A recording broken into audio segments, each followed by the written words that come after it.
In a corner of the famous Piazza Vittorio, in the multi-ethnical Esquilino block in Rome, there is one of the most important evidence of European magical alchemical tradition.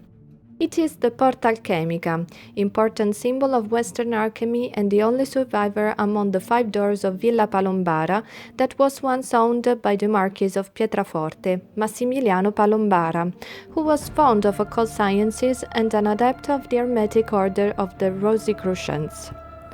The Marquis himself had the door built between 1655 and 1680. Unfortunately, the neglect and degradation had imagined what was once an enchanting corner of Rome. In order to better protect the portal and Villa Palombara itself from incursions and all forms of vandalism, Rome City Council had it surrounded with a robust fence. Known as Porta Magica, Porta Ermetica, or Porta dei Cieli, the impressive stone structure has several esoteric and initiatory types of inscriptions, and the characters on each side are grotesque, have bearded faces and short, chunky legs. According to a myth, the Porta Alchemica would also hide the secret to the Philosopher's Stone, only available to those who knew the right keys of interpretation. The porta presents 2 sets of symbols on the sides, associated with a kind of metal and a cryptic motto. At the basis of the porta there's an interesting double-meaning motto. Si sedes non is, meaning, if you sit down you won't go forward. But if we read the inscription from left to right, it becomes Si non sedes is, meaning, if you don't sit down you will go forward.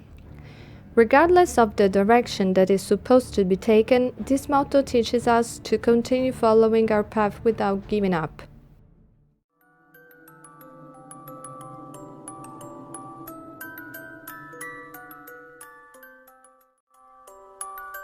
According to the myth, the famous alchemist Giuseppe Francesco Borri stayed at Villa Palombara while working on a spell able to turn a particular type of herb into gold. The Marquis noticed the wanderer, who was searching for the herb in his gardens, and sensing Borri's innate skills as an alchemist, invited him to stay and study in his laboratory. In the morning, Borri left the villa through a garden's door, leaving behind a golden moat, which was probably the result of his research, together with a piece of paper full of various formulas. After this, the Marquis of Pietraforte had the formulas and descriptions written on the piece of paper engraved on the same door Borri used to leave the villa, hoping that one day at least one person would be able to decode them and their meaning.